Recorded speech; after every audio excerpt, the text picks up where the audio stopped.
America में Balochistan liberation army यानी BLA और उसकी विंग मजीद ब्रिगेड को एक विदेशी आतंकी संगठन यानी एफटीओ घोषित कर दिया गया है। ये जानकारी विदेश विभाग ने सोमवार को दी। ये फैसला ऐसे समय में लिया गया जब अमेरिकी राष्ट्रपति डोनाल्ड ट्रंप पाकिस्तान सरकार के साथ करीबी बढ़ाने की कोशिश में जुटे हुए हैं। अमेरिकी विदेश मंत्री मार्को रूबियो ने एक बयान में कहा है कि ये कदम आतंकवाद का मुकाबला करने के लिए ट्रंप प्रशासन की प्रतिबद्धता को दर्शाता है। मार्को रूबियो ने कहा कि आतंकवादी घोषित करना इस संकट के खिलाफ हमारी लड़ाई में महत्वपूर्ण भूमिका निभाता है और आतंकवादी गतिविधियों के लिए समर्थन को कम करने का एक प्रभावी तरीका है। 2019 में हुए कई हमलों के बाद बीएलए को विशेष रूप से नामित वैश्विक आतंकवादी घोषित किया गया था।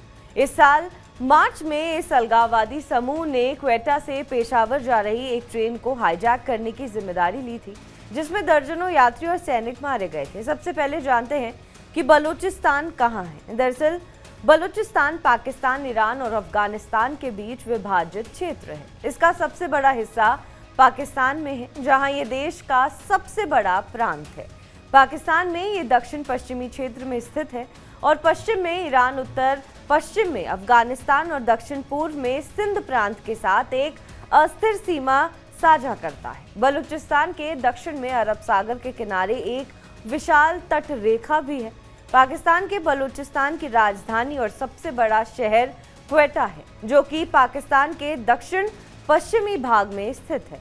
15 लाख से अधिक की आबादी के साथ ये पाकिस्तान का 10वां सबसे बड़ा शहर है। पाकिस्तान के बलूचिस्तान में स्थित बलूच लिबरेशन आर्मी एक सशस्त्र अलगाववादी समूह है जो बलूच लोगों की आज़ादी की मांग करती है। दशकों में से ये समूह एक स्वतंत्र बलूचिस्तान की स्थापना का लक्ष्य लेकर चल रहा है।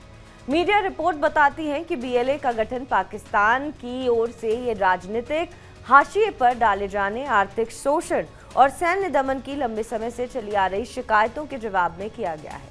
2000 के दशक की शुरुआत में उभरे इस अलगाववादी समूह को पाकिस्तान और पश्चिम के अन्य देश एक आतंकवादी संगठन मानते आ रहे हैं। अब आधिकारिक रूप से अमेरिका ने इसे आतंकी संगठन घोषित कर दिया है। पाकिस्तान के सबसे बड़े प्रांत बलूचिस्तान में सबसे कम आबादी है। इसको हाशिए पर धकेले जाने का एक लंबा इतिहास रहा है। अगस्त 1947 में भारत से विभाजन के 6 महीने बाद 1948 में इस प्रांत को पाकिस्तान ने अपने में ले लिया था और तब से यहाँ कई अलगाववादी आंदोलन हुए हैं।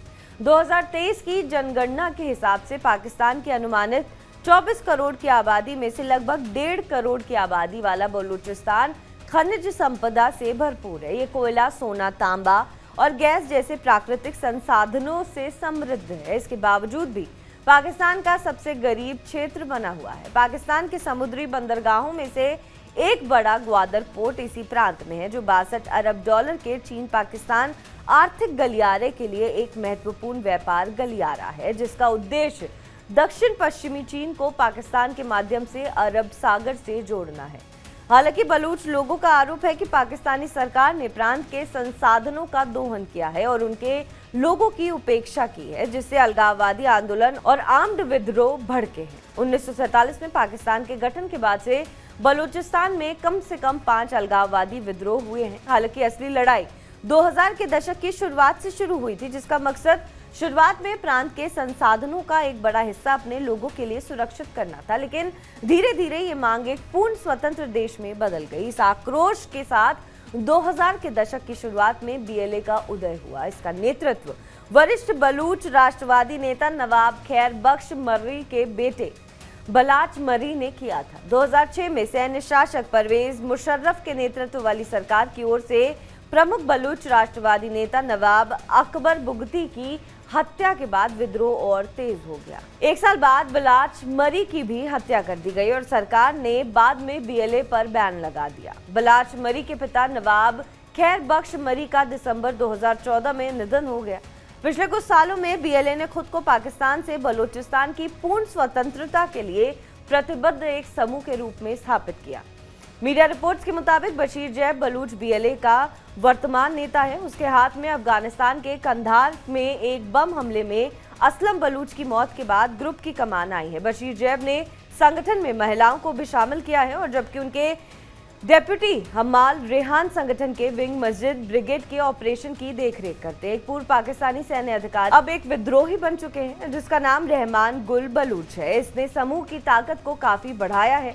रहमान गुल ने संगठन को युद्ध कौशल में सुधार करने में मदद की है। बीएलए युवाओं और प्रशिक्षित सैनिकों को भर्ती करता है। बलूच लोगों में लोकप्रिय होने की वजह से संगठन युवाओं को आसानी से भर्ती कर लेता है। कई बलूच युवा मानते हैं कि सशस्त्र संघर्ष ही उनके लोगों के अस्तित्व का एकमात्र रास्ता है। मीडिया रिपोर्ट्स के मुताबिक इस संगठन में पेशेवर आईटी विशेषज्ञ, डेटा विश्लेषण और अन्य पेशेवर जैसे उच्च शिक्षित पृष्ठभूमि वाले लोग भी शामिल हैं। इन लोगों के चलते ही संगठन की पहुंच सोशल मीडिया तक बनी हुई है।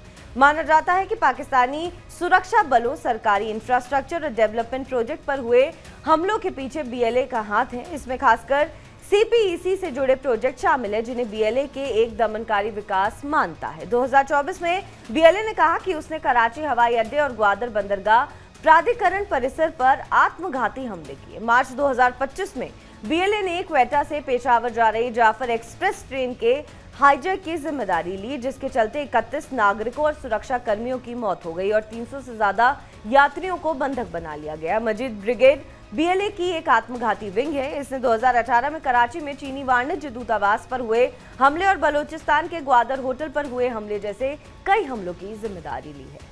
बहरहाल, हमारी इस रिपोर्ट पर आपका क्या कुछ कहना है, हमें कमेंट करके जरूर बताएं। बाकी देश और विदेश की तमाम बड़ी खबरों के लिए आप देखते रहें TV9 डिजिटल।